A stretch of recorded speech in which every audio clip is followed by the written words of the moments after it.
Hey everyone, it's Andrew. So many of you in my Discord server were telling me to do that. Like you're like when you join the live stream, can you please say that? So there it is. Hope you guys are well. How you doing?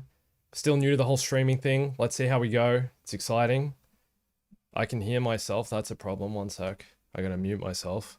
Um, I just finished watching Ahsoka. I know lots of you have probably watched it as well. Just a heads up, there are going to be spoilers in this stream. So if you don't want to know what happens in Ahsoka in the first two episodes, anyway, obviously, then probably don't watch. I want to talk about everything.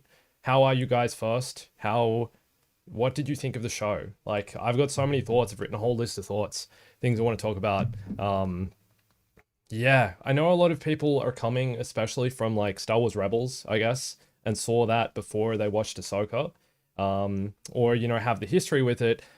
I was watching the show with my roommate who hasn't seen Rebels, hasn't seen Clone Wars. So it's really interesting seeing how someone who's completely fresh, who's like a Star Wars fan and enjoys Star Wars, but is completely fresh to these characters, I guess, and can come straight into it and engage with it. And it was interesting because like that's something Dave Filoni said that you'd be able to do. It's like he was like, yeah, if you haven't seen the other shows, the animated shows, this is still a show you can kind of pick up, especially if you've seen like Mando or Book of Boba, kind of those shows. They're all part of the same universe galaxy thing.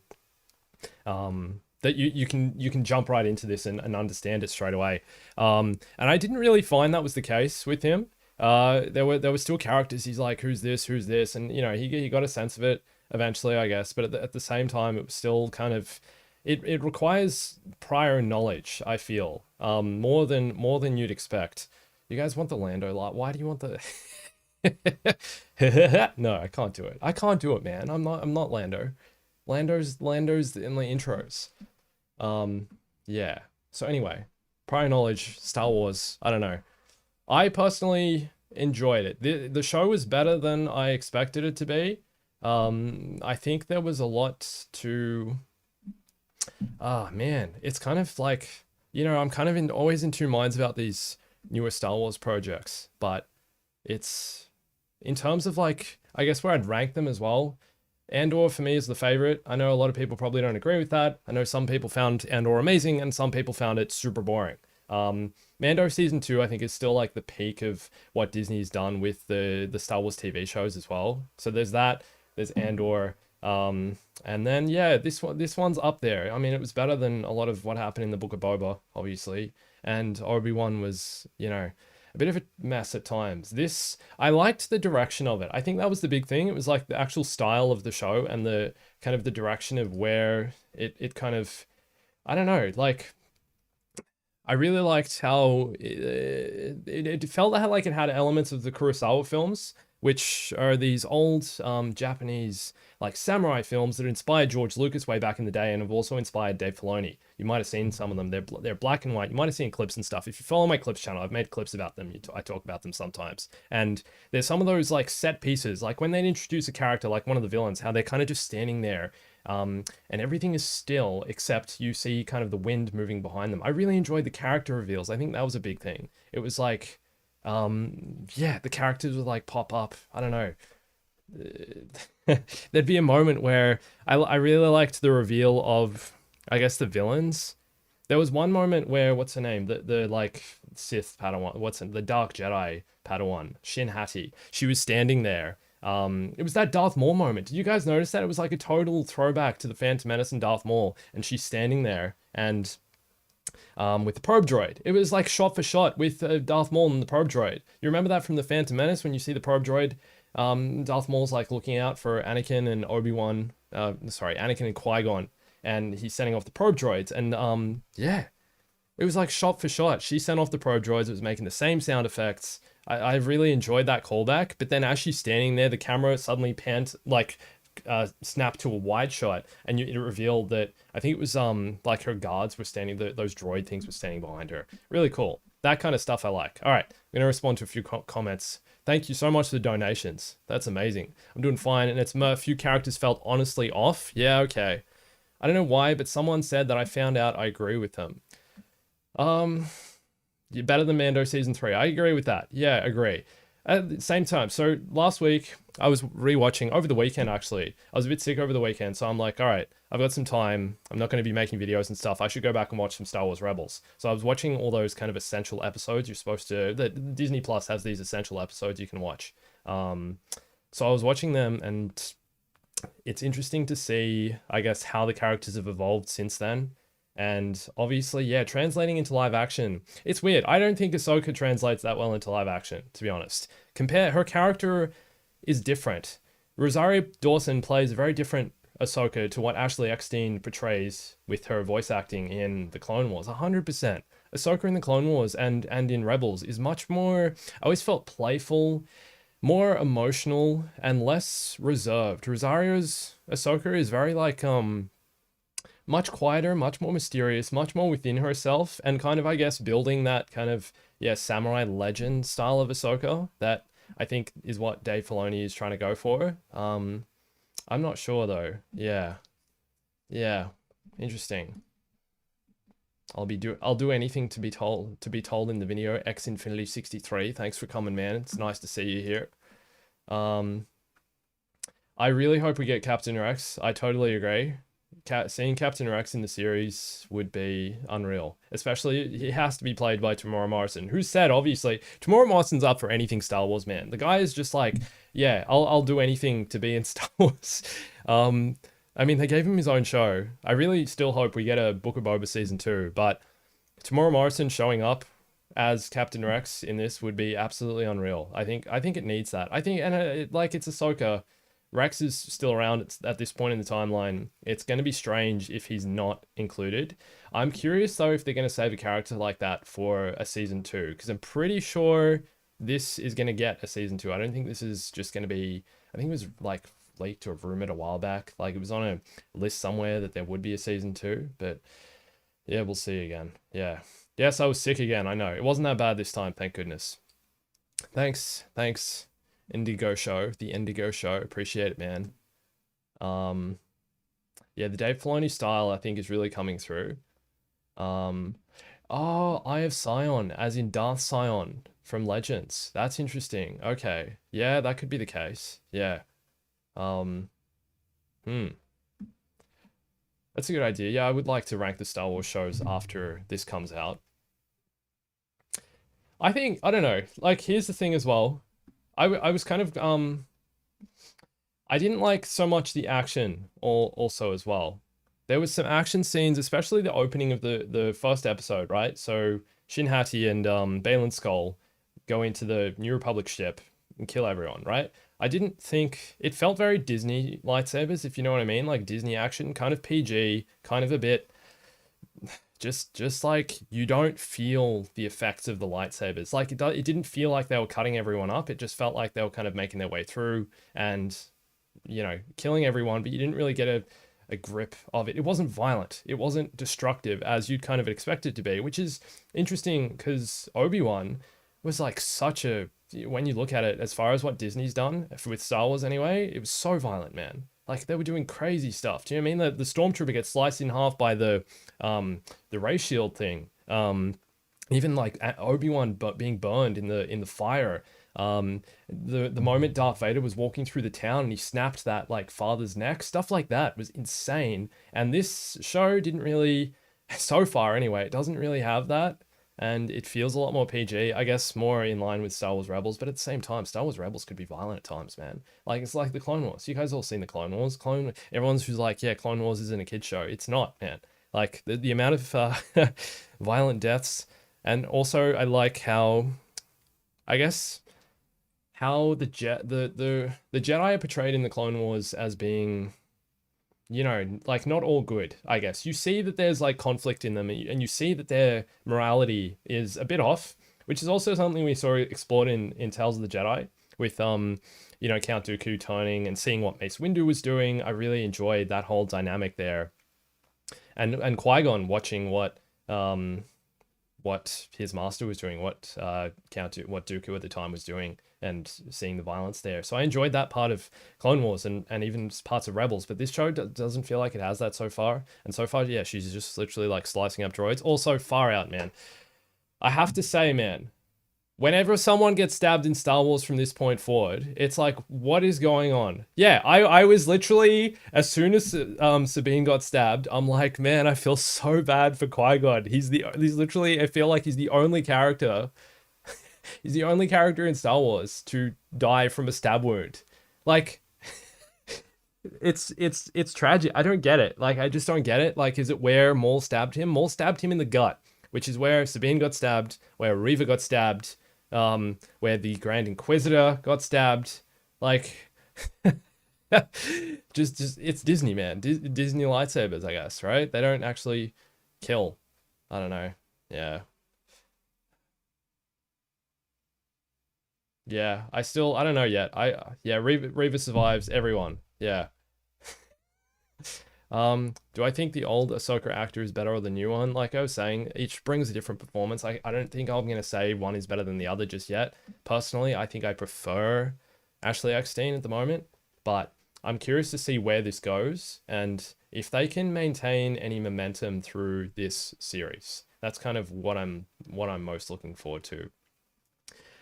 A lot of people are saying Hera felt kind of weird. Yeah, I'm not sure how I feel about her yet. Um, I don't think she's a character I was ever like that attached to as well. So I'm not really like, I don't really, I don't know. I don't have like a huge opinion on that, I guess.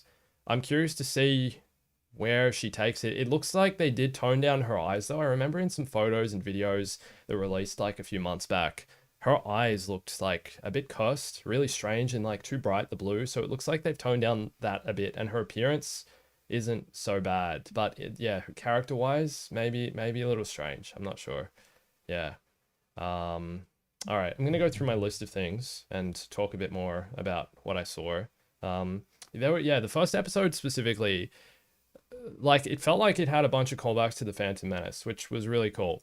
Even just the two kind of them thinking the two Jedi were coming aboard the ship. It was like the start of the Phantom Menace with Obi-Wan and Qui-Gon boarding the Trade Federation ship and kind of going through slicing up battle droids, that whole thing. But two Jedi arriving, and then the people on the ship. So in that case, the Separatists being really skeptical about their presence there. Same thing was happening with the New Republic in this, so that was cool. And it was kind of, I don't know, the way it was framed was kind of similar. They were both wearing their hoods. They were both in the, it just yeah, really similar. And the same thing I was saying before with the probe droid when Shin Hati was going after looking for Sabine. Same thing with Darth Maul and looking for Qui-Gon and Anakin in the desert. Really cool. I enjoyed those throwbacks. Yeah, also the identification thing on the ship at the start as well. That was really interesting. Seeing how it was like another callback to you don't need CI identification kind of thing. Mind tricks. Interesting. You're talking about the costumes. Okay. I liked the Dark Jedi costumes. Shin Hati's especially. She's got those vambrace things on her arms, similar to how the Mandalorians have, you know. Yeah. So I'm curious about her backstory and if they're just part of her character or if there's some like callback to the Clone Wars or to some Mandalorian culture thing. I know you guys probably noticed she's also got the the rat's tail, the Padawan braid thing. I think that's interesting because clearly they're not Jedi, but they're also not Sith.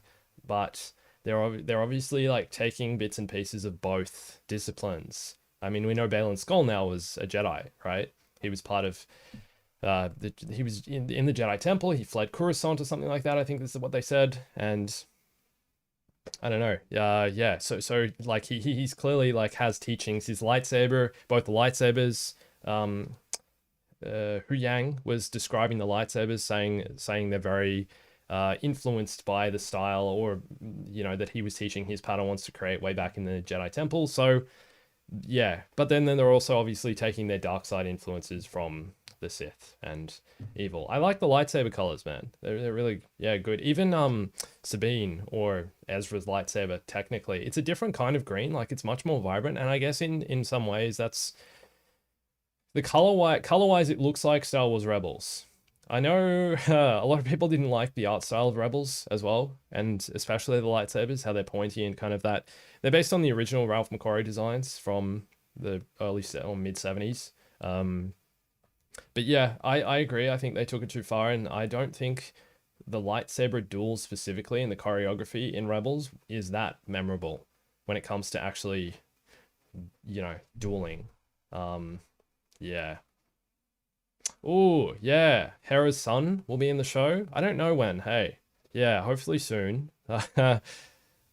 I'm surprised, yeah, with I thought so because we've seen like some shots in trailers that were from later episodes. Like I thought the whole forest thing was going to happen as well when they fight Marok in the forest. Um, and wait, Ahsoka's fighting Marok and Sabine is fighting Shin Hati in the forest. We've seen that in the trailer. So I was thinking that was going to be in this. It wasn't. So maybe that's. I mean, that's. It seems like to be setting up for episode 3. Another thing I'm very skeptical about. Here's the problem. I know the first 2 episodes were like, first one was like 51 minutes, the second one was like 50-ish or 45, right? I know that the next 2 are only in the 30s. They're like 35-ish minutes each. I don't think that's enough time. I hope that the story develops in enough in like a fast enough way to keep it engaging, but at the same time, that's something I'm just I don't know. I don't know, like I always prefer longer episodes, and there were moments of this where I'm like, okay, that could have been a bit shorter. Like they really focused, especially towards the end of the second episode, they slowed the pacing down a lot, and you kind of watched the ship, like Ahsoka's ship leaving the shipyard and leaving, leaving after she picked up Sabine, right? They were just like moving really slowly. Like, yeah, let's just focus on the ship, watch it fly away, watch it happen. Yeah, kind of slow.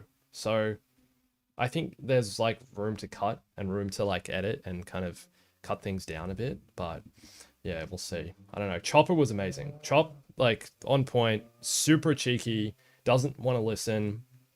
I love that they're using his arms more as well, that he was doing like these ones and stuff. Doing like these and like up in the air and things. I don't know. I found that really funny. Um, yeah. You're asking about non-spoilers. I mean, is the show good? I don't know yet. I liked it. I enjoyed parts of it for sure. All right, I'm gonna read some comments.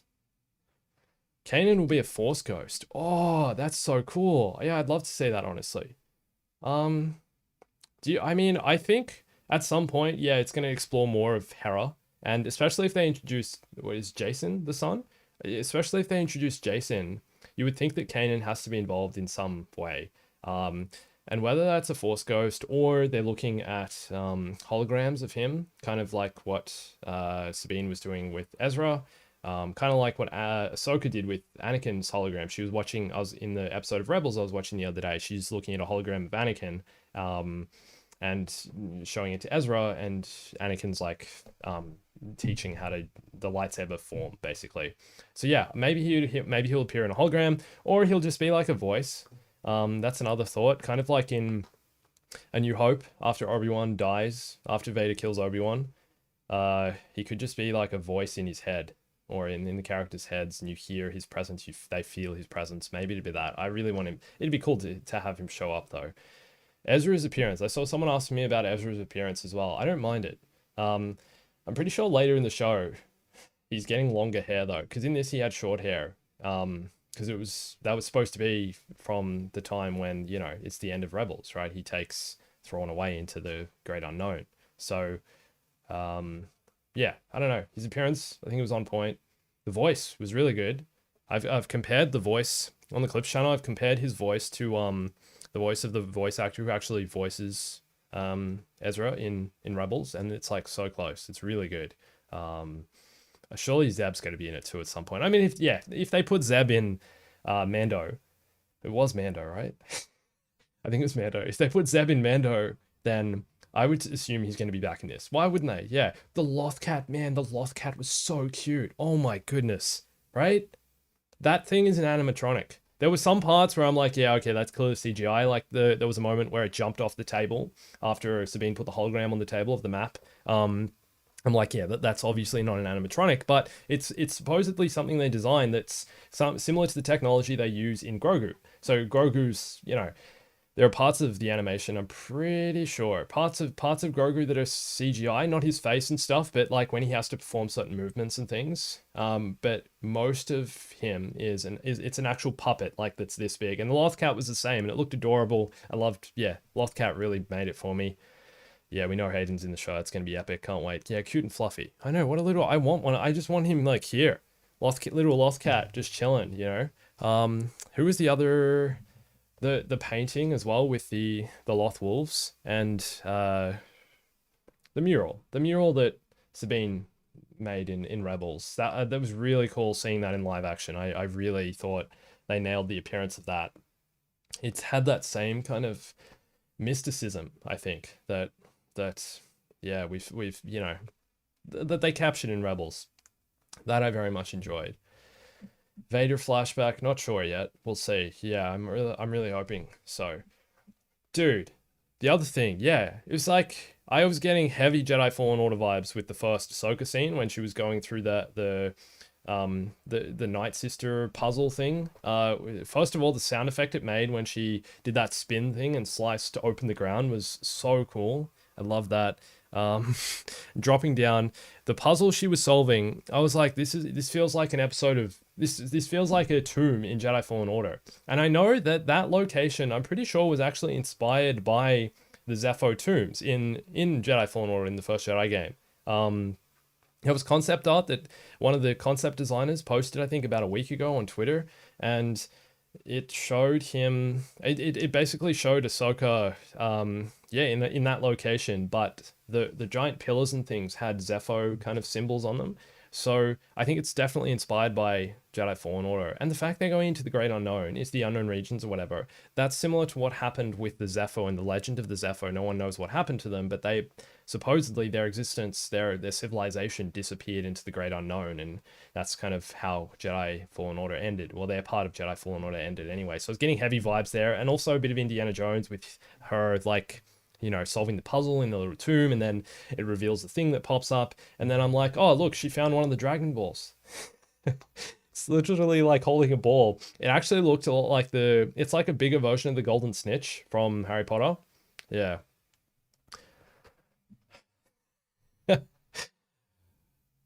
Zepho confirmed. What? We're not getting Cal. Surely Cal's not going to be in it. Uh, I mean, I can see it, but yeah, imagine a Cal appearance. That'd be crazy. I don't want them to make this just like cameo show. Do you know what I mean? If we're already supposed to get Zeb, get Captain Rex, get I keep forgetting the kid's name, Hera's kid.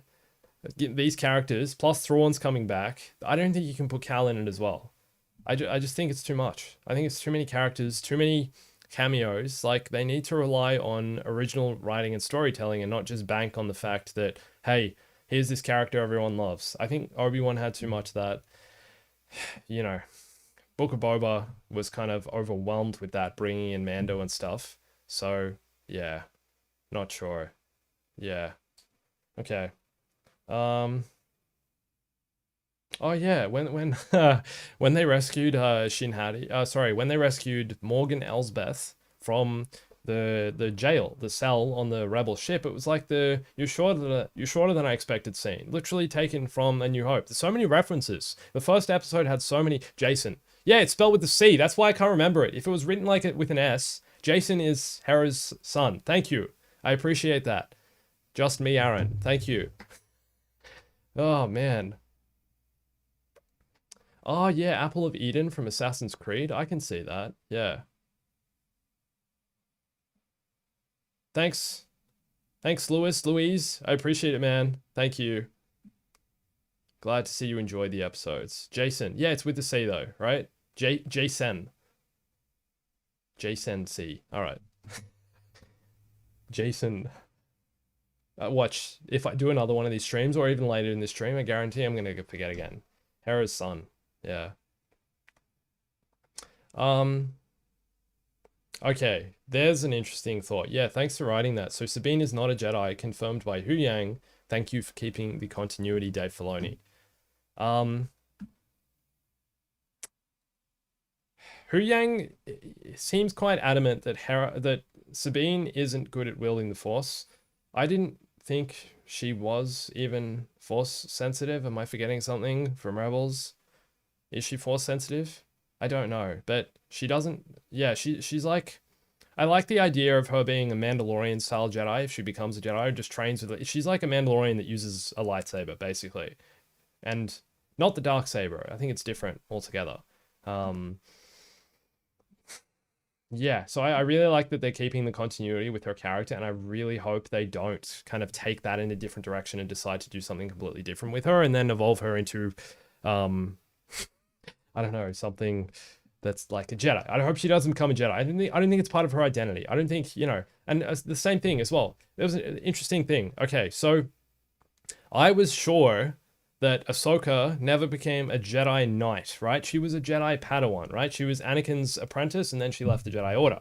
In the opening crawl thing, which by the way I thought was really cool they included, just kind of had that like it's a bit Blade Runner-y. They used the red writing, do you know what I mean? But opening crawl Star Wars is like a mix. It felt anyway. They called her a Jedi Knight in the opening crawl. And I'm like, I'm pretty sure Ahsoka was never a Jedi Knight. Did they get that wrong? It's like, I don't know if you guys saw that clip I made the other day on the Clips channel. I made a clip about, there was this promotional thing that Disney released, and they were like, Rosario Dawson was giving, oh yeah, it describes Ahsoka in 30 seconds. She's telling the story of Ahsoka up till now in 30 seconds. And she called Anakin a Jedi Master. A Jedi Master. She said those words came from Rosario Dawson's mouth. And I was like, mate, did you watch the prequels? Do you remember the character Mace Windu? They didn't completely denied, and then told just had to take a seat. You know what it's like, guys. But seriously, I'm sure it's just like technically, I guess you could say he was like a masterful Jedi, but you can't use the term Jedi Master because that's literally what he wasn't. That was part of his turning point. That was part of Anakin's turning point in Revenge of the Sith, man. Like, part of the reason Anakin turned to the dark side was because he was denied the rank of Master. He felt disrespected by the Jedi Council. He didn't feel like he had a sense of belonging with his people. So, oh man, you can't call him a Jedi Master. He never was one. It's part of his whole character arc that he never made it to the rank of Master, and yet Rosario Dawson called him one. She was reading a script, which is totally fine, but at the same time, I feel like they could have totally changed that for that piece of promotional material. Wow. And the other thing was, yeah, so this, they called Ahsoka a Jedi Knight. So for some reason, everyone's just getting leveled up one. I don't understand why. Like, everyone's just going up one level, and they're like, yeah, everyone wants to be a Jedi. Anyway, that's my rant over. PG violence, I talked about that. Hera's Eyes, Lost Wolves. Oh, dude, what's with the space rock? Like, there's like a rock and roll song. As it's like a punk song. As Sabine's riding, flying down on the motorcycle, right?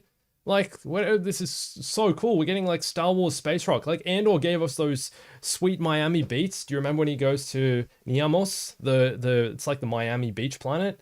And this gave us like Hera's on the motorcycle. Sabine is on the motorcycle on the speeder bike, and she's like flying along to the music. My question is, could she actually hear that music, or was that just what they gave us? 10 out of 10 rant. Thanks, watcher.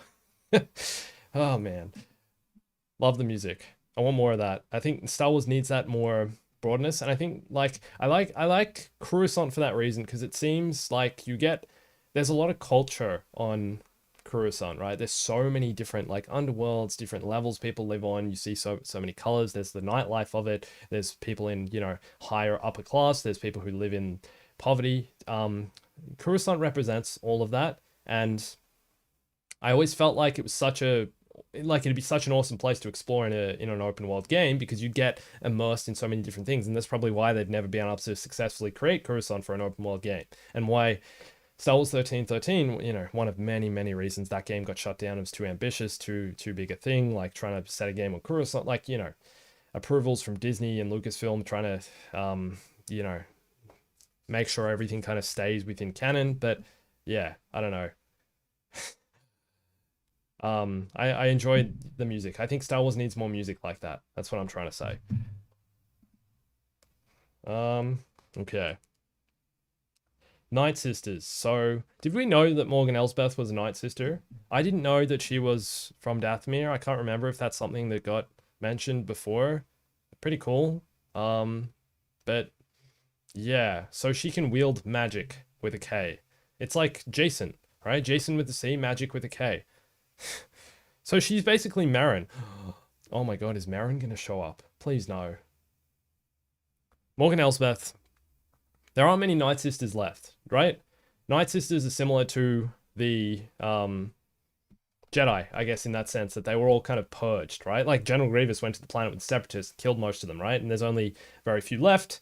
So it's interesting that they've quite recently, introduced two of them. One in Marin in Jedi Fallen Order, Jedi Survivor, and then now we learned that Morgan Elsbeth is also one. I really hope. People have theorized that Morgan was a Night Sister. Okay. Yeah. Yeah, the end credit music was pretty cool too. I agree. Yeah, I agree with that. It was really cool. Thanks to the donation, Han Solo's cousin. That's funny. Why is that funny? I love it. Oh my god. X Infinity 63, thanks so much, dude. That's so lovely of you. I really appreciate it. General Grievous went on a rampage. He did. He slaughtered all of them. General Grievous decided to execute Order 66 on the Night Sisters before Order 66 was even a thing. He just showed up on Dathomir with his separatist army. He's like, all right, get to work. We can kill everyone. It's the whole Asajj Ventress thing. All right. What else have we got? New planets. Yeah, the probe droid thing. Okay. I have another rant. I want to go on, guys. There's a little rant, okay? Little rant. All right, here we go. So there was the scene where Ahsoka was talking to Hera, right, on the hologram. They were in her ship. It was in episode 1, and she's just like having a whinge about everything. Ahsoka's just going off, saying like it's so hard being a Jedi. Being a Jedi is not an easy life. Sabine was such a troublesome Padawan. You know, she never listens to me. She's talking about how, why does she always have to be difficult? The life of a Jedi is difficult. The war is difficult. I'm trying to prevent war, all this stuff. And I'm just getting these like massive emo vibes. Like, why is she so upset, man?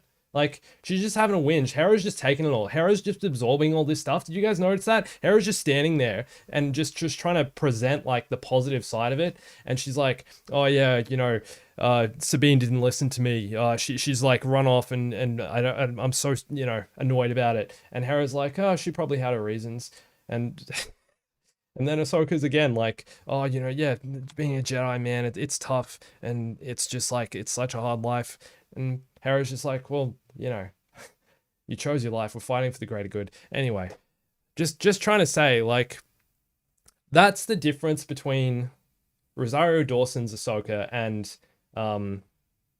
Ashley Eckstein's Ahsoka in Clone Wars and Rebels. I know a lot more has happened in the galaxy. I know this is a different point. I know we've just come out of the era of the Empire, that the galaxy's been in war. All of Ahsoka's people, all the Jedi are dead. She probably doesn't have the same optimism for life. She's not training properly with her apprentice yet. But at the same time, it's almost like, yeah. Yeah, oh yeah, she's a Mandalorian. That's another thing she said. Yeah. She's stubborn. Yeah. Ahsoka's like, oh, Sabine's so stubborn, man. So stubborn. It's like, come on, man. Like, just relax. Like, you know, enjoy. You're with your friends. You're with your people. Do you know what I mean? The other thing is the way they greet each other. No one says hi. Even like Ahsoka shows up, hasn't seen Sabine in years. And she's just like straight to the point, straight down to business. No hug, no hi, how you doing? Even with Hera. She shows up and sees Hera. And it's just like straight to business. Like, I think I was in episode 2. It's like, why is no one just like happy to see each other anymore? Is Ezra the glue that held this whole group together? Is that why they're so desperate to get Ezra back?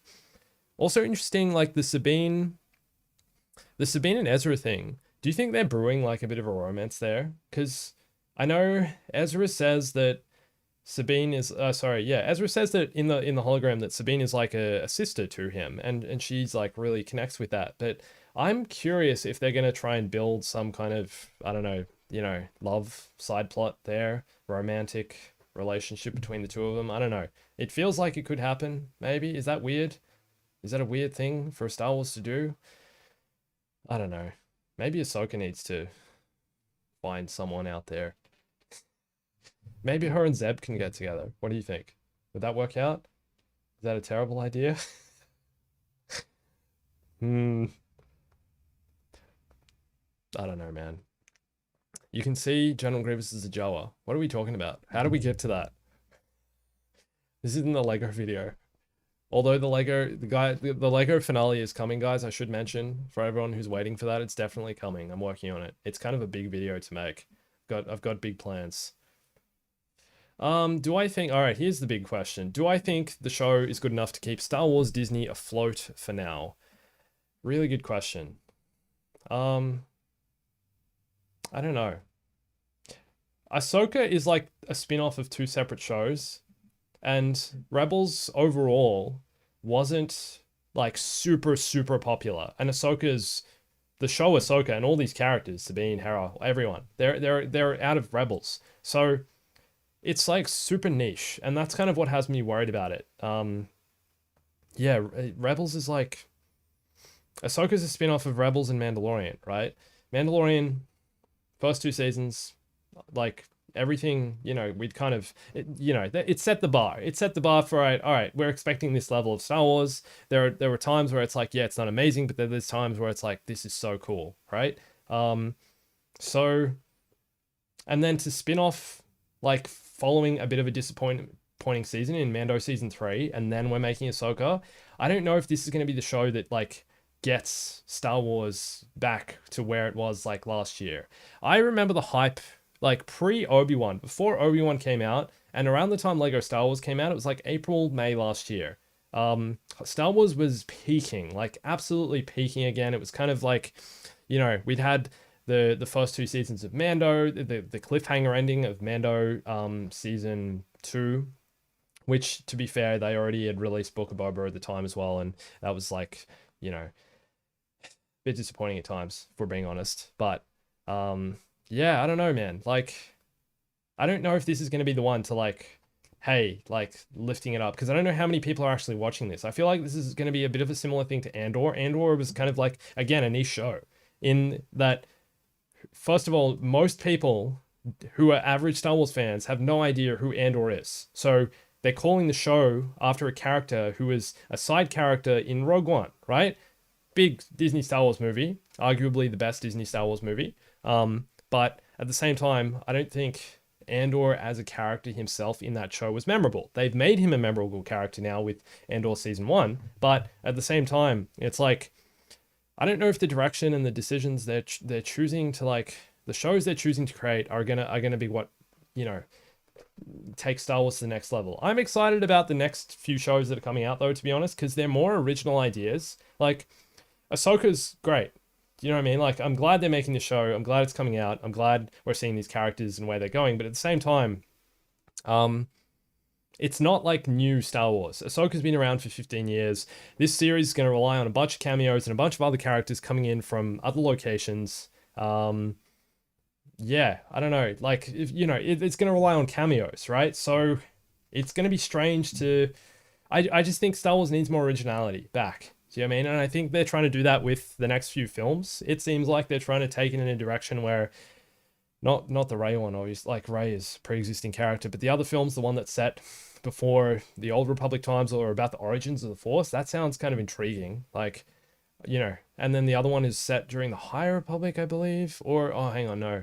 That's one of the TV shows. There's a few TV shows set during the High Republic era. So those are the parts of Star Wars, like, right now, for me, I think this period we're in now is a bit like oversaturated. Like, we've done Order 66 so many times, man. We've seen like so many angles. There's only so many times they can kind of make something about Order 66 and about the events around the Skywalker saga. And this is still following on from that. We still love it, but yeah, I don't know. Not sure. I think there needs to be more to it. I think it needs more originality and more development in that respect. Yeah. So we'll see. I'm curious to see where they take this series though. Ahsoka, like, I'm excited to see what happens in Ahsoka. I hope Marok, right? The Inquisitor. First of all, why is there still an Inquisitor? Darth Vader's dead by this point. All the Inquisitor, like, I'm sure Fortress Inquisitorius isn't a thing anymore. The whole Inquisitorius is disbanded. There's no more Empire. So, like, how is Marok still around? Why is he still Inquisitor? And is he going to be, like, is there going to be a big plot twist there? Is there going to be a big character reveal with him? Or is it just going to be something like, yeah, he's just, like, an Inquisitor? I don't know. I'm curious to see, though. Same thing with the two Jedi, like Shin Hati and Baylan Skoll. Like, their backstory is interesting. It has interesting villains.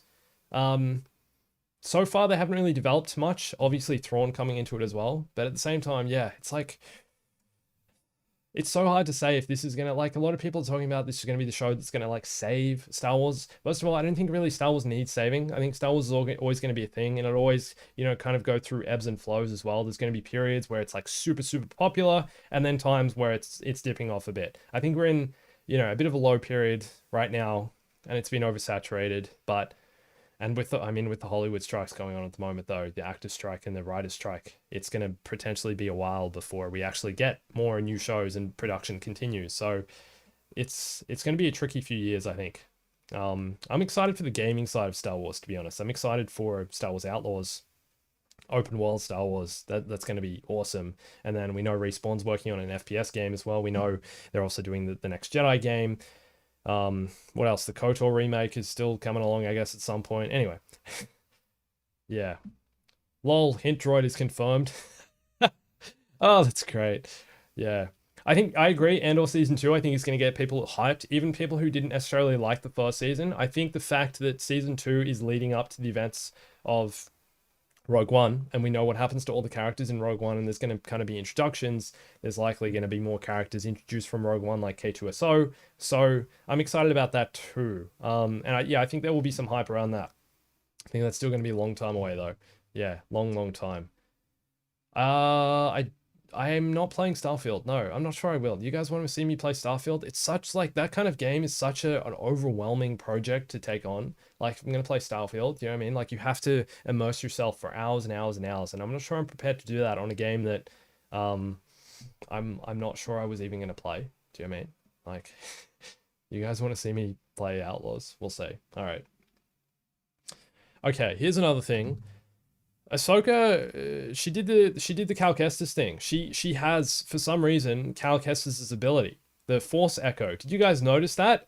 So when she went back to Sabine's, the Watchtower thing, her Sabine's house, let's call it that, as she was walking around where Sabine had the lightsaber duel with Shin Hati, she was using the Force, holding her hand out over the ground and sensing through the Force what had happened here and how the lightsaber duel had taken place. I thought that the Force Echo ability, which you get to use as Cal in like, it's a huge key part of Cal's character in Jedi Fallen Order and Jedi Survivor, right? I thought that was specific to only very few Jedi. I thought it was something special that you couldn't learn, that you were kind of just like born with, or yeah, like, or you just had it within you in the Force. I didn't know that was a learnable ability, because they explain it in Jedi Fallen Order. Like, Seer, I think, explains it to Cal in the first one, saying, yeah, you possess Force Echo. It's a very rare ability, and the objects you touch, you experience memories connected to that object. I didn't think that was a learnable ability. Obviously, they can change the canon and change, like, what's happening, but I don't know, man. Like, are you okay with that? Like, especially when they introduce it in a way that's, for example, in Jedi Fallen Order, they introduce it in a way that's like, yeah, this is a rare ability that only very few Jedi, like, what's the dude's name with the dreadlocks? Quinlan Vos could do it, I'm pretty sure, right? Quinlan Vos had that ability. Character from Clone Wars. He also appeared on the wall in the, like, his name, I think, was written on the wall in Obi-Wan. You know, when Obi-Wan was in that bunker thing after he got burned by Vader. Yeah, so curious about that. I don't know. How do you guys feel about that? Are you okay with Ahsoka having the Force Echo ability? You think that's something that should be able to be learned in Star Wars, or should it stay to kind of how they introduced it and, yeah, stay what it was in Jedi Fallen Order? Do I have any confidence in Star Wars Hunters? Hunters is a game I haven't played. It's a mobile game that's potentially getting released also on, it's supposed to be on Nintendo Switch as well. And I've heard rumors that it might also come to console, like PS5 and Xbox. Um, don't know, man. It's an arena shooter. It looks very arcadey.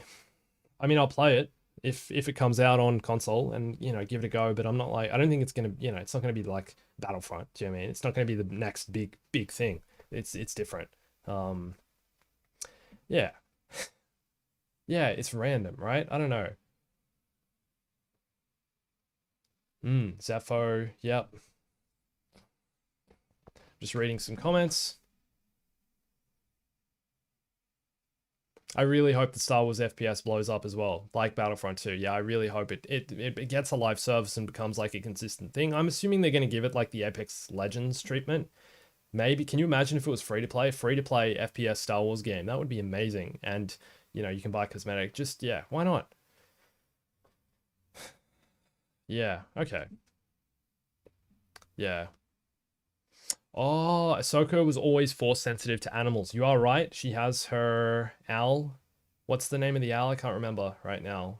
And then there are other creatures. I mean, that's kind of what Rebels is about as well. Even Ezra being connected to Lothal and being connected to the Lothwolves, right? It's kind of been a theme of Rebels, and I think it feels like they are continuing that through here in Ahsoka. So I do like that side of it. And yeah, the show definitely has like a sense of that mysticism, which I'm definitely enjoying. Definitely, like I said, the action, I think it still needs work. The duels look slow. That's the part of it. Like, I know, okay, it's improved since Mando. Mando season 1, when Ahsoka was introduced as a character, I thought her duels in that episode and her lightsaber wielding was just not what you'd expect. It was just not as I mean, obviously it's not animation like it was in the Clone Wars and Rebels, but it's just not as slick. I liked some of the choreography in this, especially like when she stabs the droid when she's fighting the Inquisitor and kind of uses the droid as puts the droid in between her and the Inquisitor. I really enjoyed that. And parts of that, and kind of sometimes the way she does the spins with the two sabers. But there are times when I'm like, yeah. The thing is though, the prequels set the bar for what we expect for lightsaber duels, right? Revenge of the Sith, most ridiculous, overwhelming. It's like how long is the duel in that between Anakin and Obi-Wan? It's like 10 minutes. Like, we were spoiled. It's the best of the best. And now kind of every time we see a lightsaber, we're almost like expecting to see that. And I don't think that's fair because they had so much more time to make that duel, to practice it, to rehearse it, get all the camera shots right. Production budget would have probably been a lot more than it is for this. They had more resources to like develop that, and obviously Nick Gillard doing the stunt coordination, who was just perfect for it, like amazing. What like the stunts in it are crazy, and I don't think we can compare new shows and new lightsaber duels to that kind of thing because it's completely different. Like they're different kind of target audience in that sense. They have a different budget, different timeline, different scope for the whole show to perform a duel like that. That's true. And George Lucas like had high expectations for the duels, and I'm pretty sure he was pretty like he oversaw that. And they also always tried to work story elements into the duels. So like the Revenge of the Sith duels, each one, the duel between Anakin and Obi-Wan is the perfect example. There's such a story in the duel, and it's in the way the characters move. It's in the way that Anakin is kind of the dominant fighter the whole time and is filled with rage, and Obi-Wan's just trying to be defensive. He doesn't want to kill his best friend and his Padawan. So I don't think we can compare anything to those. That's what I'm trying to say. Like, it was okay. Yeah, I'm not sure. Like, I'm not sure I'm like fully immersed in this. Yeah. Oh, Bad Batch Season 3. I completely forgot about that. That actually comes out next year, I'm pretty sure. Bad Batch Season 3, man. When Bad Batch is Bad Batch is like, I'm always in mixed feelings about it because you get episodes that are just so ridiculously good, and I feel like, you're so immersed in it. You're immersed in the clones' lives. You see what the clones are like you see who they are inside and the characters that they become. They were born as clones, right? And I don't know, and then evolved into humans. That's kind of the idea of the show. And when you see their moral conflict, and especially the thing with Crosshair, we don't know which side Crosshair's on still. Like, there's so many factors that play into it, and I love the moral despair that the characters go through during that. But the other side of the show is like there's too many filler episodes, man. There are episodes where it's so boring and just so like just a bit flat, and those are the disappointing parts of the show. So I'm really excited for season 3 of Bad Batch because I feel like they're gonna have to wrap it up in a way that's gonna be really fulfilling and really kind of like full circle with these characters. I'm assuming they're all gonna die or find a different purpose in life. So very excited for that. But yeah, it's gonna be emotional. I'm pretty like certain about that. Top 10 favorite spacecraft, man. All right, I'll give you my top 3, maybe. No, just top 1, Naboo N1 Starfighter. Everyone knows it's my favorite. It's the most sleek looking ship. The original, the yellow, or Mando's one is like a hot rod version, really cool.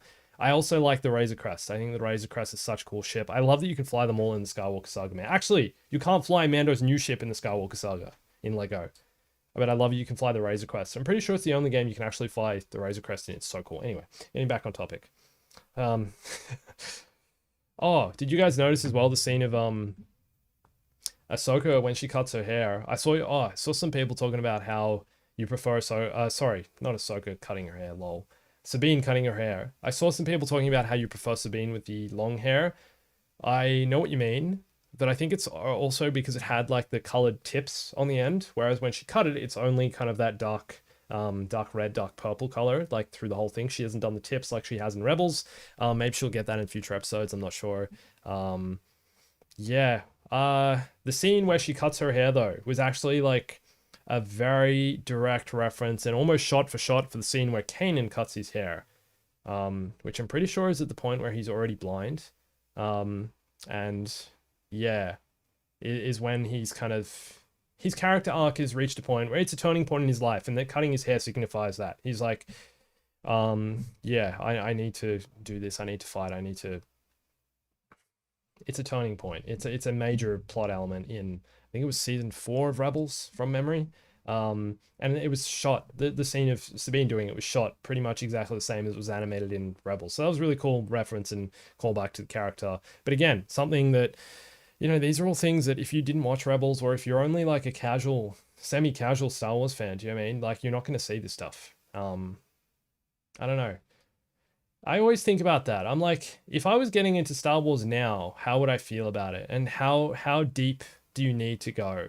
And I think that's what worries me about these kinds of shows, is like when they make it too character focused, I guess, and too, let's say, like, you know, too based on what's previously come before. That's when it worries me. Because it requires so much prior knowledge to understand what's going on. I think, yeah, I don't know. Like I said, was watching this with someone else who hadn't seen Rebels, hadn't seen Clone Wars, and they were felt a bit lost at times. So, does it work? I'm not sure. Yeah. I'm skeptical about it. What do I think is going to happen for the rest of the season, though? First of all, there's only 8 episodes, so it's like the same as the Mandalorian season, which I'm not sure is a good or a bad thing. I feel like as long as, I don't know, as long as there's enough story arc and they're setting up for a season 2, it's going to be okay. I think each episode needs to carry an emotional weight and depth, and there needs to be like a full story arc. The first episode of Ahsoka I thought was better than the second because more happened. It ended on a cliffhanger. Obviously Sabine, we all knew she wasn't going to die, but at the same time, it had action right up into the end, whereas the second episode was kind of just a bit slower at times, a bit like less. There was less movement, I guess, going on, and it was kind of setting up for what's happening later. If the payoff delivers later, then I'm all for it. But at the same time, I want to see more. I mean, okay, to be fair though, Sabine had her character arc in episode 2 as she was, you know, ready to become a Mandalorian again, wear her armor, and also go be a Jedi, train under Ahsoka. Yeah, I'm looking forward to the rest of the season. I honestly sometimes wish they dump all the episodes at once so we can just watch it all at once. Like, I hate wait. I'm one of those people. It's like I'll wait for the whole season instead of, instead of watching it week by week. I don't like the drip feed. Can you remember Tales of the Jedi? They released all 6 episodes on one day. And honestly, I enjoyed watching it like one after one, but it was a bit overwhelming. So it's probably better that they do skip feeded. But anyway. Oh, do you guys have any questions? Anything else you want to ask me about the show? What do you want to talk about? Yeah, I'm gonna probably wrap it up in a few minutes. I kind of just want to see if there's anything else you want to say. I think I've covered most of what I like, my impressions of the show and what I enjoyed about it. I'm going to be making some clips as well based on other things I've noticed. Kind of there's some Easter eggs, there's some callbacks, some of that stuff I mentioned here. So if you're not already, come subscribe to the Clips channel. Talk about some of that stuff over there. Main channel is got some more gaming videos coming out soon. Some fun stuff that's a bit different to what I've been doing. And plus I'm working on the Lego thing, so that's going to be cool. The Lego ending. It's going to be massive. It already is massive. I'm like halfway through working on it. It's like I'm excited to show it to you guys. Ooh, Hondo. That'd be cool. I don't see Maul showing up. I don't really see why they would do that. And it's, if they're going to do that, they'd continue that with... If Maul was going to show up, it'd be more in a like a solo spin-off, or maybe even the Lando show, especially with what happened with Kira. That's her name, Kira, and Crimson Dawn and everything. So no, I don't think Maul's going to be in this though. Yeah, and I do think we're going to see something to do with the World Between Worlds. Yeah. I thought it was going to be, so when Ahsoka was in the temple at the start of episode 1 in this and finding the map and things, I thought that was going to lead into something about the World Between Worlds, because the art style is the same, very similar. It has those clearly defined like white lines going everywhere against the dark background. And the language is written everywhere, and I thought it was kind of, it has the same that same mysticism I was talking about earlier. So potentially, yeah, the one thing I'm worried about them introducing is kind of the multiple timelines thing, the multiverse of Star Wars, like they did with Marvel, which is kind of the idea of the World Between Worlds in some ways. But I think with Star Wars, it needs a bit more respect. I don't think they can just introduce like different timelines where different things happen and they're different outcomes. I love the idea of a Star Wars what if series. I think that'd be so much fun to see, like, what if Anakin didn't go to Mustafar? What if Yoda went to Mustafar instead of Obi-Wan, and fought Anakin and killed Anakin? What if Anakin died? Do you know what would the fate of the galaxy be the same? What if Qui-Gon never took Anakin away from Tatooine and away from his mum? What if Qui-Gon took both Shmi Skywalker, Anakin's mum, and Anakin? Would he still have turned to the dark side? I want to see, like, if they explored that at some point. That'd be like a series that I'd be like, yeah, please make a what if Star Wars series. That'd be so cool. But World Between Worlds and multiple timelines and things, that I'm scared about. I hope they don't go too far with that kind of thing. Yeah. Anakin Force Ghost or just flashbacks? I think maybe both. I think I'm guessing both. Yeah, that's my guess.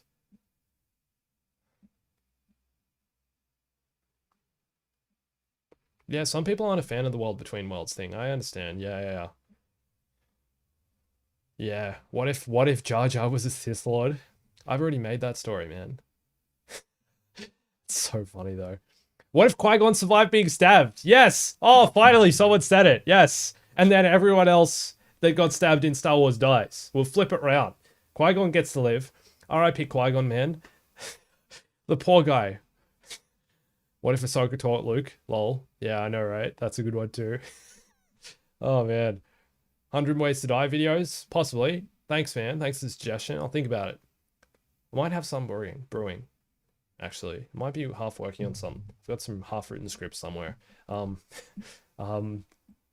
man, Qui-Gon, man. If anything, this episode and episode 1 is just like, can we just like all just take a moment to just remember what happened to poor Qui-Gon back when lightsabers were much more violent than they are nowadays. We need to pay our respects to poor Qui-Gon, because the only character in Star Wars from memory that actually died from a lightsaber wound. And at that, I think I'm going to end. Thank you so much for coming, guys. This was awesome. If you enjoyed this, please let me know. message me, come follow me on other socials, and let me know if you enjoy this, and maybe we'll do this every week when every episode comes out, and then at the end of the season we can do like a big giant stream and talk about the whole season as a whole and what's happening next and everything. I think that'd be so much fun. So thank you so much for coming. Let me know if you want to see this again, and yeah, my name's Andrew. I'll catch you soon.